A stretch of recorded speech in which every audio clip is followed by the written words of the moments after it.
Magandang hapon po sa inyong lahat. Isang malaking kagalakan na makabahagi kami sa inyong anibersaryo sa 37 taon na biniyayaan kayo ng Panginoon na kayo ay makapagpatuloy bilang isang iglesia. Isang malaking kagalakan na makita namin ang inyong kapulungan.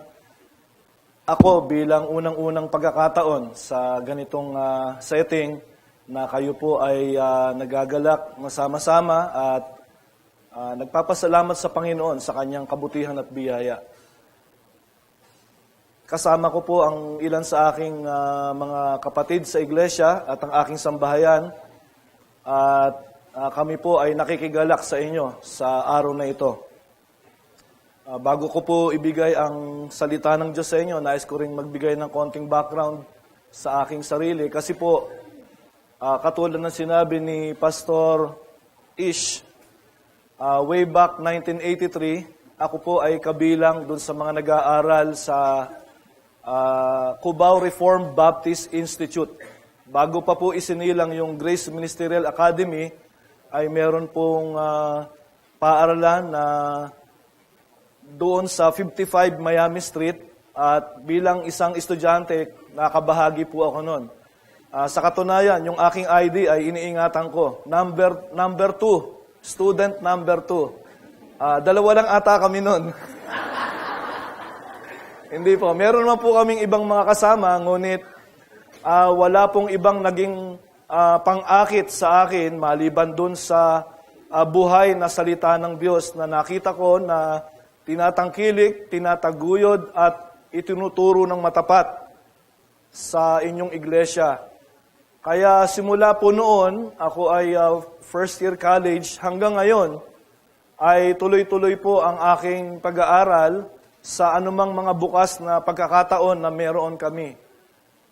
Kaya hanggang sa oras na ito, katulad din ng sinabi ni Pastor Ish, ay kasama ko po ang halos kabuuan ng aming iglesia na dumadalo sa Friday class upang patuloy kaming matuto sa salita ng Diyos. Kaya sabi ko, nung ako ay inanyayahan ni Pastor Ellis at ni Pastor Ish, Pastor Mon, sabi ko, ang pagkakataong ito ay pagbabalik ng biyaya dahil sa mahabang panahon, ako bilang isang mananampalataya at ang aking iglesia ay nakikinabang sa inyong ministeryo dito po sa CRBC. Kaya masasabi ko, ang lahat ng bunga ng aking pagpapagal, ito ay ito ay pag-apaw lamang ng bunga ninyo na umabot sa amin. Kaya hindi man ako naging isang estudyante na nakatalaga ng buong buo sa paaralan ng GMA, ako ay nakinabang, nalubos at inuugat ko ang lahat ng pagpapalang ministeryo na nagmumula sa pakinabang ng salita ng Diyos dahil sa inyong iglesia at dahil sa GMA bilang isang kamay na umaabot sa katulad namin na nag-aaral ng salita ng Diyos. So mga kapatid, isang pasasalamat na hindi mailalagay sa isang pangungusap para ipahayag namin sa inyo ang aming pagtanaw ng utang na loob at lubos na kagalakan dahil sa inyong ministeryo na ngayon ay hanggang ngayon ay nagpapatuloy sa mga bunga nito. Katulad din sinabi ni Pastor, ito ay lumalabas din sa aming iglesia. Meron pong mga gawain na naaabot ang iba't ibang lugar dahil po sa biyaya ng Diyos na naitanim sa aking puso. Napaka-personal nito para sa akin. Kaya hindi ito napipigilan at patuloy itong nag-aalab, nag-iinit, patungo sa paglilingkod. Kaya sabi ko sa Panginoon, bagamat ako ay nagtatrabaho sa isang pribadong kumpanya, ito na po ang 29 na taon na nagtatrabaho ko sa Meralco bilang isang inhinyero. Pero sabi ko sa Panginoon, kung bibigyan mo ako ng 15 taon pa, Panginoon, na 15 more productive years, I would like to give myself to the ministry. At nakakasampung taon na po ako. Kaya 5 taon na lang, pwede na rin akong umuwi sa ating paglilingkod. So ngayong hapon ay nais ko po kayong hamunin sa salita ng Panginoon sa abot ng aking makakayanan dito po sa okasyon ninyo ng pag-alala ng inyong anibersaryo. Nais ko na makita natin ang ating sarili bilang isang iglesia at mga individual na naglilingkod sa Panginoon. At sa matagal na panahon ng pananalangin ko, naghahanap ako ng teksto para ipanghamon sa inyo. Ito po ang aking nakita, bahagi ng binasa natin. Sa kasaysayan ng tao, ang isang larawan na hindi natin maaring makalimutan ay ang tao nung unang panahon, pagkatapos ng panahon ni Noe, ay nagtayo ng isang tore na tinatawag na Tore ng Babel. At sabi nila, "Let us build a tower with its top in the heavens, and let us make a name for ourselves, lest we be dispersed over the face of the whole earth."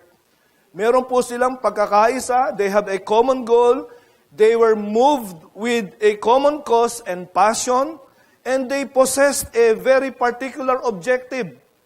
Pero ang lahat ng ito ay mga pawang makataong pagmamalaki, human independence, and self-sufficiency apart from God. At hindi po tayo kaila sa maidudulot na peligro nito.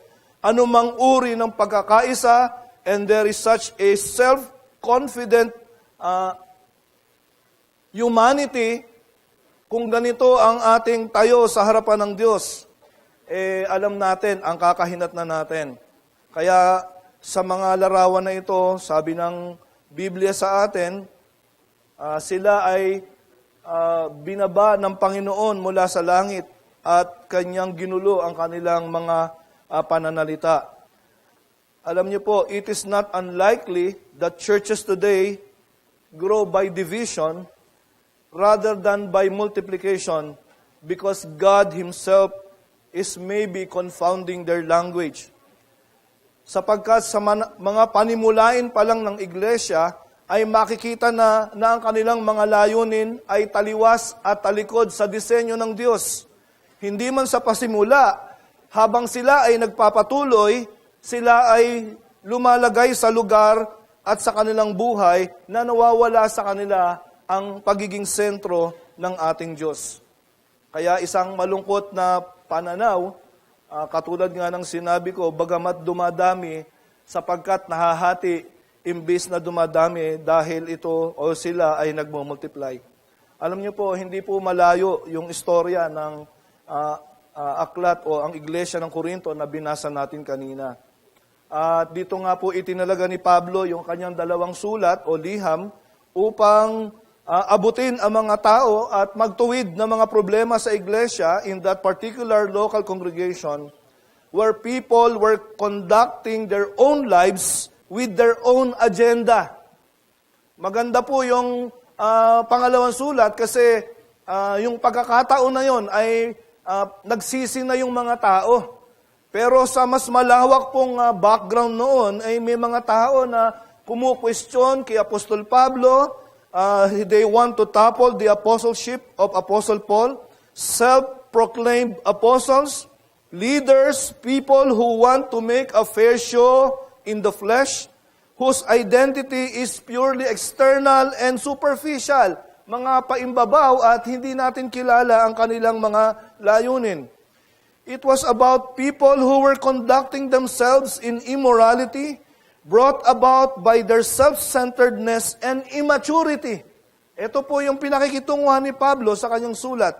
And generally, they were people who were asking how to conduct the ministry of the gospel in the midst of a sinful and rebellious generation.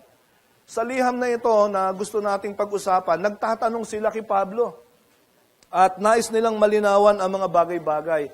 Bagamat natutuwa na si Pablo sa kanilang kalagayan, sa bahaging ito ng kasulatan na pinag-aralan, binasa natin kanina, inilalahad ni Pablo rito yung kanyang naging ministeryo para sa kanila at nais niyang magbigay ng kaisipan kung papaano dapat ang ministeryo ay taglayin ng mga mananampalataya bilang individual at bilang isang kapulungan sa kabuuan.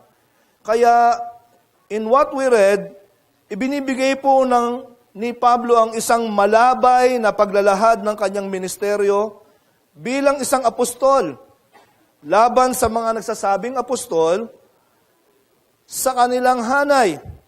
Ipinakita niya kung papaano siya naglilingkod sa Panginoon sa kaisipang nagtutulak sa Kanya. Ano ba yon? Sa mga layuning panloob na pinapahayag niya at sa mga kabigatang nag-uudyok sa Kanya at sa katapatan sa mensaheng ipinagkatiwala sa Kanya. Ayan po yung bumubuo ng ating balangkas. Ano po ba yung gustong ilahad ni Pablo sa kanila? Yung po yung mga bagay na yon. Kaya ayon sa binasa natin kanina, babaybayin po natin yung mga talata sapagkat isinulat ito unang-una sa kanila. Kailangan maunawaan natin, ano ba yung sinulat ni Pablo para sa kanila, sa kanilang sitwasyon, bago natin mailapat sa atin at sa ating kalagayan na sa ating panahon. Ito po ang mga sinabi ni Pablo. Ano po? Unang-una, sa talatang 18 ng tinignan nating mga talata, sabi niya, all this is from God, who reconciled us to Himself through Christ and gave us the ministry of reconciliation. Ito po yung pinakadiin, ito po yung pinakalundo, and we can say this is pivotal doon sa buong text na binasa natin. Merong sinasabi si Apostol Pablo rito at nais niyang maging halimbawa sa kanyang ministeryo at ipinapakita niya yung kanyang pagmamalasakit sa iglesia. At sinabi niya, ang lahat ng ito ay nagmula sa Diyos. He is tracing everything to the initiative of God. Inuugat niya ang lahat na ito na ang lahat ng panimulain na to ay ang Diyos. Sapagkat ang Diyos ang nagbigay ng pakikipagkasundo sa pamamagitan ng ating Panginoong Hesukristo at ang ministeryong iyon ay taglay din niya bilang isang apostol. So mga kapatid, bakit nga, magtatanong tayo, bakit ganun ang salitang ginagamit ni Apostol Pablo? Bakit ministeryo ng pakikipagkasundo? Kasi meron pong premise yun, sapagkat tayo bilang mga tao ay kaaway ng Diyos. We are enemies. Merong tayong pagkaalit sa Diyos. Hindi lamang po yung kaaway, ang sinabing salita ay kaalit. There is a deeper meaning to that. We are turned away from God, and we are running away from God, and we are actively fighting against God. Pero sabi ni Pablo, binigyan niya tayo, binigyan niya ako ng isang ministeryo ng pakikipagkasundo. All this is from God, who reconciled us to Himself through Christ. Hindi lamang yon. In verse 21, sinabi niya, tinanggap natin ang isang bagay na hindi karapat-dapat sa atin. Kanina ay nananalangin si Pastor Eli, sabi niya, Panginoon, wala po kaming, we don't deserve anything from you. And that is true. Hindi lamang po tayo kaaway ng Diyos na kailangan tayong ipagkasundo. Wala tayong pwedeng tanggapin na karapat-dapat tayo. At sa kanyang panulat, sinabi niya in verse 21, God made Him, sino yon? Ang ating Panginoon, who had no sin to be sin for us, so that in Him we might become the righteousness of God. Napakayaman po ng pananalitang ito, mga kapatid. Akala natin isang simpleng pananalita o sentence lamang, pero naandito po yung mga kaisipan na ibinilang tayo ng Panginoon. Ang Panginoon ang ating naging tagahalili. Ang Panginoon ang ating naging katuwiran. There was a great exchange when the time the Lord Jesus Christ was on the cross. Tayo ay ibinilang na kasama niya nung ang ating Panginoon ay pinarusahan ng Diyos. At ang kanyang kamatayan ay isang kamatayang dapat sa atin, kaya tinatawag ito panghaliling kamatayan. At dahil sa kanyang katuwiran, simula po nung siya'y pinanganak, isinilang, wala po siyang naging kasalanan laban sa kautusan ng Diyos. At dahil ang hinihingi ng Diyos ay kamatayan sa mga nagkasala, ang Panginoon kahit walang kasalanan ay namatay din. Kaya't ginanap niya ang buong katuwiran na hinahanap ng Diyos at yung katuwiran na yon ang ibinibihis sa atin bilang mananampalataya. Kaya pag sinabi po ng Biblia, God made Him, the Lord Jesus Christ, who had no sin, to be sin for us, so that in Him we might become the righteousness of God. Napakabigat po na usapin yon sa buhay natin bilang mga taong makasalanan. So, kaya po, gano'n na lamang ang tugon ni Pablo. In verse 20, makikita po natin, sabi niya, ay ganito sa huling bahagi, dahil po ako ay ginawang ambassador o lingkod ng Diyos, as though we are therefore Christ's ambassadors, as though we were making this appeal, as though God were making His appeal through us, we implore you on Christ's behalf, be reconciled to God. Ano po ang sinasabi natin dito? Si Pablo, sa kanyang pagmiministeryo, hindi lamang siya conscious sa kanyang dinadalang ministeryo na pakikipagkasundo dahil kaaway nga tayo ng Diyos. Hindi lamang yon, merong ginawa ang Diyos sa atin at bilang tugon, ito ay ipinapahayag ni Pablo. In the best interest of those who are objects of God's wrath, he called for people to be reconciled to God. Dahil sa ginawa ng Diyos, narito siya at nananawagan siya at sinasabi niya, be reconciled to God. Merong ginawa ang Diyos at meron siyang panawagan. Ito ay para sa atin na mga kaaway at tumatalikod sa Diyos sapagkat pinagkasundo niya tayo sa pamamagitan ni Kristo. Hindi lamang yon. Pangatlo, meron siyang daladalang mga kaisipan at mga motibo habang ginagawa niya yun. At kaya makikita natin dito sa verse 11, sabi niya, since then, we know what it is to fear the Lord. Ano po ba yung daladala niyang mindset? Sabi niya, meron kaming takot sa Panginoon. A wholesome dread of displeasing God. Baka namin ma-offend siya. Kaya ganito kami sa aming paglilingkod. We have this fear of God, a controlling motive of disposition and attitude. Ito ang frame of mind nila habang naglilingkod sila sa Panginoon. Verse 11b hanggang 12, sabi niya, what we are is plain to God, and hope it is also plain to your conscience. We are not trying to commend ourselves to you again, but are giving you an opportunity to take pride in us so that you can answer those who take pride in what is seen rather than what is in the heart. Ano po ang kanyang taglay na kaisipan? Sabi niya, kami ay transparent sa harap ng Diyos. And I hope sa harap ninyong lahat. Sa pagtataglay ng ministeryong ito, wala kaming itinatago sa inyo. At kilala kami ng Panginoon, hayag ang puso namin sa Kanya, puspos kami ng takot, kaya't ganito ang aming paglilingkod. Hindi lamang yon. Sa verse 13, sinabi niya, if we are out of our mind, as some say, it is for God. If we are in our right mind, it is for you. Why? For Christ's love compels us. Ang nag-uudyok sa amin, kung bakit kami ganito katalaga sa inyo, ay ang pag-ibig ng Panginoon. Ito po ang pangalawang kaisipan niya. We are not only carried about with a mind of the fear of God, we are transparent and selfless before you, honest before God and honest toward men. And most of all, we are constrained, we are compelled, inuudyukan kami ng pag-ibig ni Kristo. Ang pag-ibig ni Kristo ang nag-uudyok sa amin.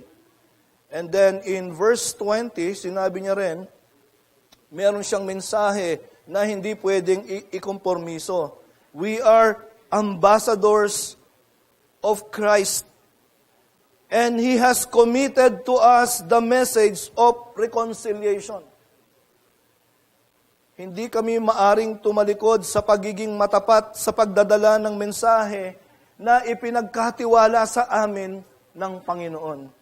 So mga kapatid, inilalatag po ni Pablo yung mga dahilan kung papaano niya, yung mga kaisipan, kung paano niya tinaglay yung ministeryo ng pagiging apostol para sa mga mananampalataya nung panahon na yon. At sa paraang ito, inilalahad niya sa atin ang iba't ibang kaisipan na dapat nating makita at dapat din nating taglayin, bagamat hindi tayo apostol, upang makita natin ang kanyang layunin at ang kanyang ministeryo para sa iglesia ng Panginoon. At kaya nga sinabi niya, all these were possible because God is pushing His agenda of redemption. No one can thwart it. Walang makakapigil sa layunin ng Diyos sa pagliligtas. Kaya't ganito na lamang ang aming pagtataglay sa aming sarili, sa pagkatakot, sa pagiging hayag sa mga tao, sa pag-udyok ng pag-ibig ng Panginoon, at sa pagiging tapat sa mensahe na ipinagkatiwala sa amin, walang makakapigil sa mga layunin ng Diyos. And all this is from God who reconciled us to Himself through Christ. Kaya ito nagiging posible kasi ito ay agenda ng Diyos para sa inyo. Ito ay usapin ng Diyos. Meron siyang plano ng pagliligtas at ito ay uusad kahit anong mangyari. Ngunit nakikita nyo at inihahayag ko sa inyo ang aking puso sa mga bagay na ito. In a parallel thought, kasabay na kaisipan sa mga bagay na ito, hindi natin pwedeng makaligtaan ito. Paborito nating lahat ito. Sabi po ni Pablo, 2 Corinthians 5:17, therefore, if anyone is in Christ, he is a new creation. The old has passed away, behold, the new has come. Mga kapatid, sinasabi niya, lumalaro na tayo sa ibang larangan. Dapat ninyong makita na ang larangan na ginagalawan natin ay isang bagong paglikha. Hindi na tayo dapat tumingin sa panukat ng sanlibutan kung papaanong kilala namin ang Panginoon nung nandito pa siya sa lupa at kung papaano namin siya minamaliit. Hindi na ganun ngayon sapagkat ang sino mang nakay Kristo ay nagbago na ang lahat sa Kanya. Siya ay nasa bagong larangan. He belongs to a new realm. Doon na siya gumagalaw. Ito na ang kanyang kaisipan at pananaw at ang lahat ng mga bagay na dapat lumukob sa kanyang pagkatao bilang mananampalataya. We must conduct ourselves according to this perspective, sabi ni Pablo, in our ministry and in the light of the new and better covenant wherein we are all participants. Sabi ni Pablo, alam nyo, yung mga nangyayari, yung pangangaral ng Ebanghelyo na walang makakapigil, sapagkat wala namang kaming ipinapangaral, kundi ang Panginoon. We preach Christ and Him alone. Whether people believe or whether people ay turn away from us, ito'y sa kapurihan ng Panginoon. Sapagkat ang kapuspusan ng kanyang tipan ay inihahayag niya na sa huling panahon. At tayo bilang mga mananampalataya, umiiral na tayo sa bagong larangan. Kaya't ang ating kaisipan, ang ating mga pananaw at ang lahat ng ginagalaw natin ay dapat nauugnay sa larangang ito. So mga kapatid, we are part of the new order. Sabi niya, we are participants in the new humanity created in Christ Jesus. We must declare Him and live for Him who died for us. Siya ang namatay. Siya ang ginamit ng Diyos upang makipagkasundo tayo, makasundo natin ang ating Panginoon. Kaya, habang itatayo na natin yan sa ating kaisipan, nakita niyo po, inilahad ni Pablo, paano niya ba ginawa yung ministeryo sa kanila? Paano ba siya nagmalasakit sa kanila bilang apostol? Kaya yung mga ibang apostol dyan na nagsasabing apostol sila, Sabi ni Pablo, tignan nyo kung anong uri ng paglilingkod meron ako at ang pag-ibig ko sa mga mananampalataya na kung saan sila ay ipinagkasundo ng Diyos. Kung papaanong ibinigay sa amin ng ministeryong ito, ay tinataglay namin.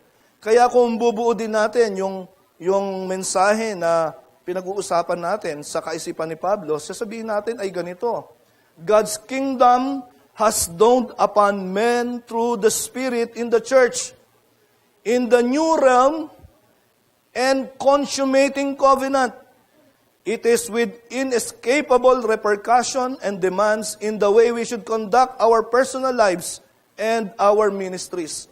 Ang kaharian ng Diyos ay dumating na sa pamamagitan ng Espiritu sa iglesia, sa isang larangan at sa ganap na tipan na humuhusto sa lahat. Ito ay hindi maiiwasan at ito ay may hindi maiiwasan at karapat-dapat na hinihingi sa ating pamumuhay at sa ating mga paglilingkod. So mga kapatid, ganito ba natin tinataglay yung kaisipan na dala-dala ni Pablo para sa ating sarili? Hindi naman tayo apostol, mananampalataya lang tayo. Pero meron po itong corporate dimension. Maaari tayo maki-identify sa kaisipan ni Pablo. Hindi naman tayo tinawag ng Panginoon na maging apostol, pero kitang-kita natin kung paano niya tinataguyod, tinatangkilik yung kanyang sarili at yung kanyang layunin para sa kabuuan ng iglesia. Kaya kung ilalapat natin ito sa ating iglesia, we must see the corporate dimension of the Apostle Paul's ministry in the new reality for the Christian and the church. We belong to a new realm with new realities, a model of thought for the church, isang kaisipan na lumulukob sa atin at sa ating panahon. Dapat natin itong makita, bagamat ito ay kanyang personal na ministeryo sa iglesia. Kaya meron akong 3 paghamon para sa atin ngayong hapon bago natin ilapat pa sa mas pinong paraan. Una, dahil sa mga kaisipan na yan, bilang isang iglesia at bilang isang individual, mahalagang-mahalaga, huwag nating makalimutan kung saan tayo nanggaling. Let us not forget where we came from. Para hindi tayo maligaw ng landas, isipin natin kung saan tayo nanggaling. No, tandaan po natin yung tendencies ng mga local churches ngayon to forget their humble beginnings. Remember, we were God's enemies. We stand before God as enemies. And once we lose sight of this, maraming posibilidad ang ibinubukas nito sa atin. Sa panahon natin, mga kapatid, maraming mga iglesia ang nagiging self-oriented, introverted, inward-looking. They begin to look at one another and they start narrowing their vision. Kasi nakalimutan nila yung standing nila at kung saan sila hinango ng Panginoon. Ano? Kaya ang nangyayari sa kanila, kumikitid ang kanilang pananaw. At nagiging introverted sila, nakatingin na lang sila sa loob ng kanilang iglesia. At dahil nakatingin sila sa loob ng kanilang iglesia, they begin to look at one another. No? So, pag hindi nakalimutan na nila yung habag ng Panginoon, na dati sila'y kaaway ng Panginoon, at pinagmamalasakitan ng Diyos sa kanyang ginawang pakikipagkasundo kay Kristo, nakatingin na sila sa kanilang mga sarili, at minsan, kumikitid na ang kanilang mga pananaw. We begin to be preoccupied with internal issues and forget who we are. We begin to create a name for ourselves and build our own kingdom. And even worse, we begin to be insensitive to the need of the world. Nakakalimutan na natin yung pangangailangan ng sanlibutan. Our reason for being, kaya tayo tinawag ng Panginoon, sabi, kung kami, sabi ni Pablo, ay ginawang ambassadors of Christ. Tayo po ay ganun din, tagahayag tungkol kay Kristo. Representative tayo ng Panginoon. Kaya't hindi natin dapat makalimutan kung saan tayo nanggaling. Pangalawa po, let us not forget our calling. O bago po yon, naalala ko ang isang illustration. Alam niyo po, pag nagiging inward-looking na ang isang iglesia, oo nga po't busy siya, marami siyang ginagawa, marami siyang activities, napakayaman ng kanyang mga programa, pero pagdating ng panahon, sabi natin, minsan nagiging inward-looking na siya, nakakalimutan niya ang kanyang pinanggalingan. Kaya pumikitid ang kanyang pananaw. Dapat nating makita at dapat nating malaman na bilang mga tagahayag ng mensahe ng pakipagkasundo ng Diyos sa sanlibutan ay dapat outward-looking tayo. Ano? Nakatingin tayo sa labas at sa pangangailangan ng sanlibutan patungkol sa ating Panginoon. Kaya hindi natin minamaliit ang mga buhay na nasa paligid natin, gaano man ito sinusukat ng ating sosyudad. Maraming salamat sa Panginoon, nakakapagpalakas ng loob.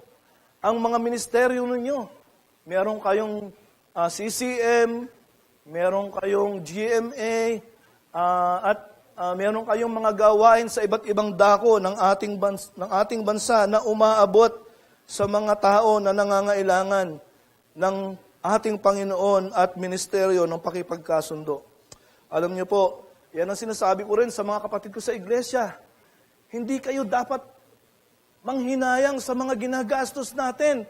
Kahit pumupunta tayo sa bundok, ang kaluluwa ng isang mangyan doon sa bundok, napakahalaga sa harapan ng Panginoon. The same wrath of God rests upon them, and our church is here for their good.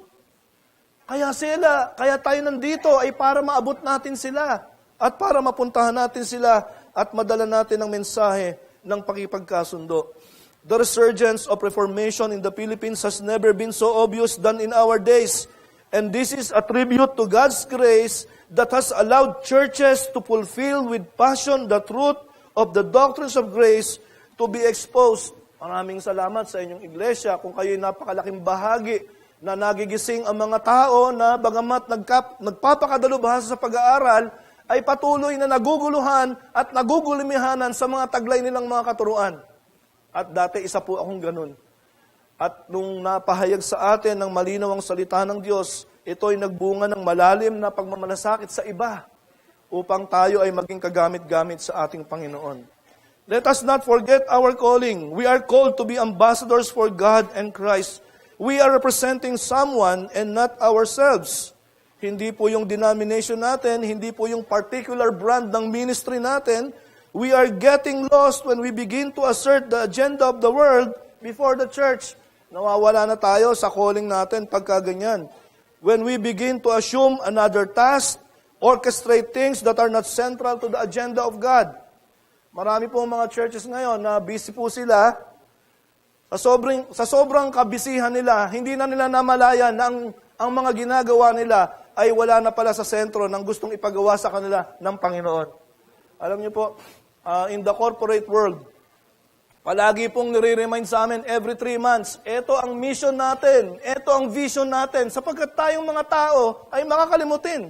Every 3 months, kailangan ulit-ulitin sa mga empleyado, ito ang gusto nating magawa, ito ang pananaw natin. Mga kapatid, napakataas ng pagtawag natin. Ang ating inire-represent ay ang ating Panginoon. Hindi natin dapat malaman, malimutan ang ating calling. When we begin to assume another task, nalilihis tayo ng das. When we run things according to our thoughts and ways, hindi dapat. When we begin to imitate how the world represent their gods. Nangyayari po sa mga churches yun. Sabi po ni Michael Horton in his book, Where in the World is the Church? We have misunderstood what it means to be the world, but not of it. What it means to be in the world, but not of it. Sometimes hymns confuse me. Sabi niya, people would sing, this world is not my home, I'm just a passing through. Tapos inaawit din natin, this is my Father's world. Ano ba talaga? Ngunit maraming mga mananampalataya has totally confused their calling, the calling of the church and their calling. Ang tawag ng Panginoon sa kanila. Hindi na nila alam dahil sa dami ng kanilang ginagawa. Let us not forget our message. We have the greatest message in the world, Jesus Christ and Him crucified. Only in Jesus Christ change is possible. Only in Jesus Christ is the hope of the nation. Only Jesus Christ can change the human heart. Christianity is the highest good that man can experience in this life. At mga kapatid, taglay-taglay natin ang mensaheng ito. We have the greatest person to proclaim to the world. We have the greatest mandate from the greatest king. Huwag nating kalimutan ang ating mensahe bilang mga ambassadors as Paul have carried about his ministry. Our country needs our message today more than it was needed in the past. We have lost our moral compass when people laugh at murder and find morality an option or immorality an option, and worse, they are looking to government as the savior. Malungkot ang nangyayari sa ating lipunan kung ang mga tao ay basta na lamang ngumingiti sa kabila ng 500 mahigit na mga tao ay pinapatay na parang manok sa ating karsada at maraming mga pagpipilian na tama ngunit ang tao ay nakakiling sa mali at higit sa lahat ang maraming mga tao lalo na ang mahihirap ay tumitingin sa gobyerno bilang tagapagligtas. Nasaan ang ating mensahe, mga kapatid? We have the greatest message in the world. Him we proclaim, Jesus Christ and Him crucified. Ito lang ang pag-asa ng tao, mga kapatid. Ngayong hapon, baka meron po akong kinakausap sapagkat ang mensaheng ito ay sinasadyang ipangaral at ipinapangaral na ito ng 1,000 taon. It has gone through thousands of years now. At kung nasumpungan ka na hindi mo alam ang mensaheng ito, anong katayuan mo sa harap ng Diyos? Christ came to earth to save sinners, of whom you are one. This is the greatest message one can hear while he is still alive. Napakahalaga na pinag-uusapan natin dito, paano tinatangkilik ni Pablo ang kanyang ministeryo sa pagkatakot sa Diyos, sa pagkahayag ng kanyang kalooban, sa kanyang pag-ibig na umuudyok, sa pag-ibig ng Panginoon na umuudyok sa kanya, at sa kanyang mensahe na hindi niya pwedeng ikompormiso. Ang mensahe tungkol kay Kristo, the gospel, the message of reconciliation, ang Diyos na gumawa ng paraan upang tayo ay makasundo ng Diyos. Kaya't ang ating panawagan ay, come to God and be reconciled. Pag pinag-uusapan natin yung reconciliation, mga kapatid, parang napakadaling isipin na pag tinatawagan natin ang tao na makipagkasundo sa Diyos, parang yung tao ang hinahanapan natin ng pagbabago. Alam niyo po, ay yan ang pinagtatalunan sa pag-unawa ng talata na yan. Sa katunayan, hindi natin kayang magbago, hindi natin kayang magsisi, hindi natin kayang palitan ang likas natin. Ngunit ang lahat nga, sinasabi, all of these were initiated by God. Merong ginawa ang Diyos. And so we must rally to the point to call men and be reconciled to God sapagkat dapat silang mag-take advantage sa ginawa ng Panginoon. Sa panawagang ito, na sabi ni Pablo, para bagang kami na mga lingkod ng Diyos ay namamanhik alang-alang sa Diyos, be ye reconciled to God. At ngayong hapon, kung hindi mo kilala ang Panginoon, baka ikaw ay nakikinig, baka ikaw ay interesado sa mga pinag-uusapan namin, pero hindi mo pa alam kung ano yung pinakamahalagang mensahe sa buhay mo ngayon. Sabi, ito raw ang pinakamahalagang mensahe na madinig mo habang nabubuhay ka pa. Sapagkat ito ang mensahe ng pakipagkasundo, kung bakit merong apostol na nagsisikap, kung bakit merong mga iglesia na patuloy na nagtataguyod ng Ebanghelyo, kung bakit merong isang tao na umaabot sa'yo, nagtsatsaga sa'yo, kahit nagtatago ka, kahit pinagtataguan mo siya, kahit tinatalikuran mo siya, kahit anong ginagawa mo sa kanya, bakit merong umaabot sa'yo? Kasi ito ang mensahe ng pakipagkasundo ng Diyos. Nais kanyang abutin You cannot deny hearing this today as I encourage people to continue in it with such dependence and perseverance. At nais kong malaman mo, kaibigan, na dapat kang kumuha ng isang malaking hakbang para dito. Come to the Lord Jesus Christ and take advantage of what has been done. He reconciled us to God, and a great exchange has taken place. In behalf of sinners, He died and is now calling you to come to God according to His accomplishment on the cross. Come with the knowledge of who you are. Kaaway ka ng Diyos. You are running away from God and you are rebellious, ready to receive the punishment that God has reserved for devils. Come to the mighty provisions of the cross. Repent and be forgiven. Lumapit ka sa Panginoon ngayong hapon. Baka kaya kami nagsa-celebrate ng 37th year ngayon. At ikaw ay nakabilang sa hanay ng mga mananampalataya sapagkat nais din ng Diyos na ang ministeryo ng pakipagkasundo ay dalhin sa iyong puso at sa iyong kaluluwa. Tanungin mo ang iyong sarili, kilala mo ba ang Panginoon? Lumapit ka na ba sa Kanya? Nakita mo na ba ang iyong kasalanan na naghihintay ng pagpahataw ng matapat na parusa ng Diyos? Ngunit ang biyaya ay higit na masagana, kaya hanggang sa oras na to ay tinatawagan ka ng Panginoon. Lumapit ka sa Kanya at manampalataya. Bilang pagtatapos, mga kapatid, ilang mga salita pa na nais kong sabihin. It is imperative for us to grow and approximate the Lord's expectation for the church and individually, as He has given us all we need to conduct ourselves in the present dispensation of grace. Ibinigay na ng Panginoon ang lahat ng kailangan natin. Nasa dulo na tayo ng paghahayag ng kapuspusan ng biyaya ng Diyos. Alam nyo, mga kapatid, ang hindi na lang nangyayari yung pagbabalik ng Panginoon. Ibinigay na lahat ng Panginoon sa atin ang kapahayagan, ibinigay na ang Kanyang Biblia, ibinigay niya ang Kanyang Spirito. Kaya, let us approximate to the Lord's expectation. Napakaganda na pag nagpo-post si Pastor Is, talagang tumatalo ng puso ko pag nakikita ko, 1, 2 kaluluwa ang binautismuhan na naman at naligtas na naman. Maganda po yun, mga kapatid. Pero baka meron ding mga mananampalataya na 37 years ago. Pero hanggang ngayon, ganun pa rin ang katayuan.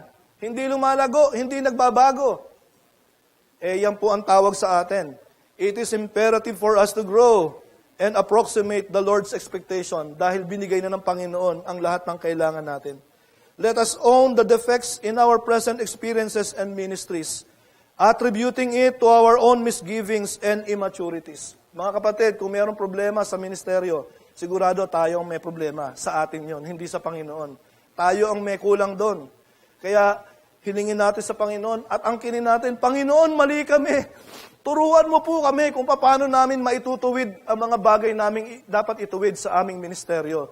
At kung meron kami mga kasalanan, sarili, sa aming mga kalooban, hindi tayo makakapagpatuloy sa buhay natin. Kung ito ay kikimkimin natin at kukup-kupin natin. While we want to own it, we have also to confess it para magkapagpatuloy tayo. Kung nasumpungan tayo na hanggang sa oras na to ay immature tayo, kailangan natin ng biyaya at humiling tayo sa Panginoon. Let us not lose the opportunities accorded to us in God's measure and be faithful to the call of the gospel in our churches and in our own lives. Mga kapatid, binigyan lang tayo ng Panginoon ng window para maglingkod. Hindi natin alam kung ilang taon yon.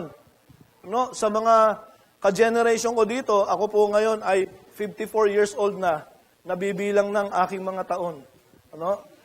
Kumbaga sa airport, nando na tayo sa departure area. Malapit na tayong umalis.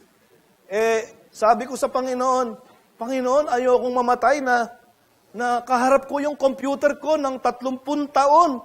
Nasasabihin ko sa mga anak ko, alam nyo anak, 30 taon na akong nasa harap ng computer ko. What a great experience! What a great corporate experience!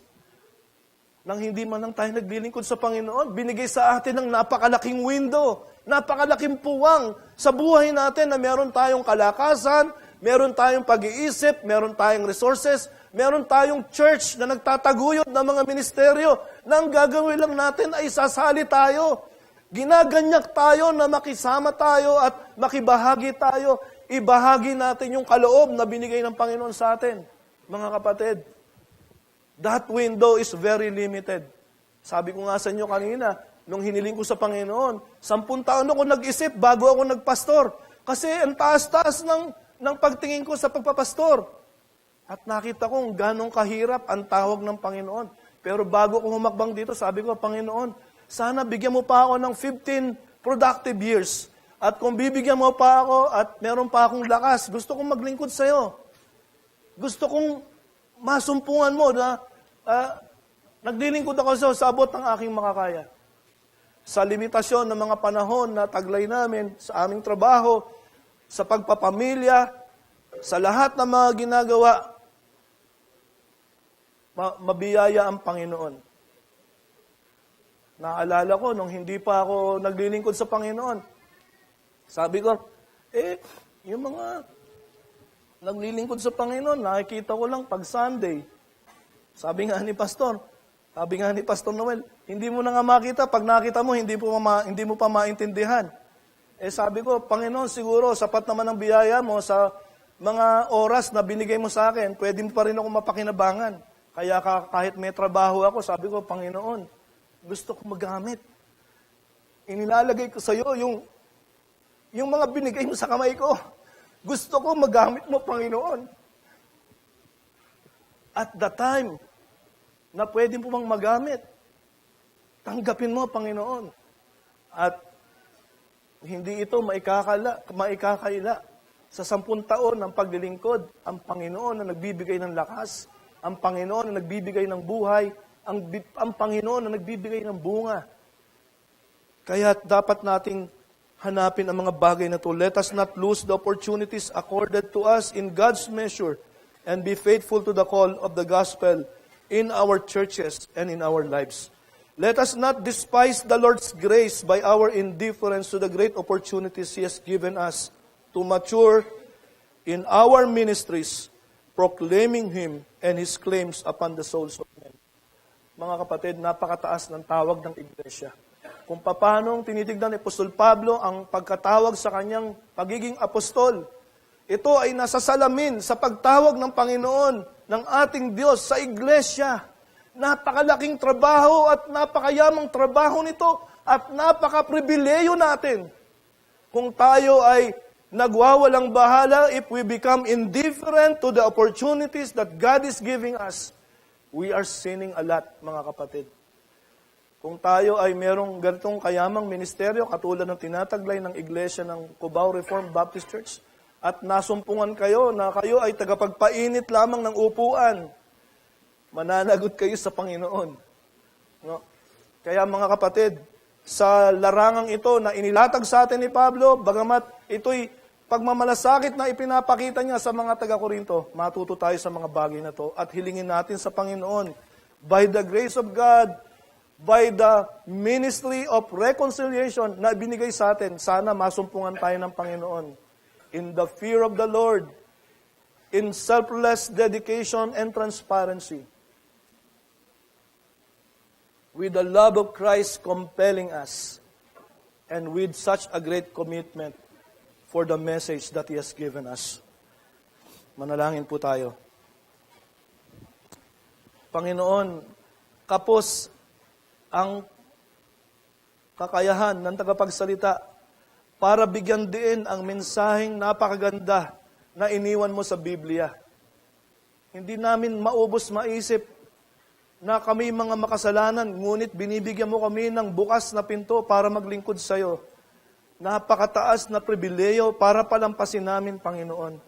Ngunit maraming salamat sapagkat mabiyaya ka talaga at ikaw ay mahabagin na sa aming mga maliliit na kakayanan, katulad din ni San Pablo, sa kanyang pagiging apostol at sa kanyang pag-angkin na siya ay sisidlang putik, ginamit mo siyang mabisa na kung saan mo siya tinawag.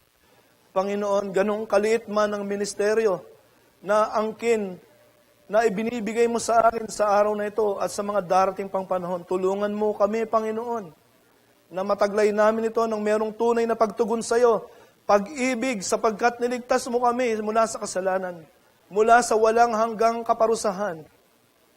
Ipinagkasundo mo kami sa pamamagitan ng aming Panginoong Jesucristo.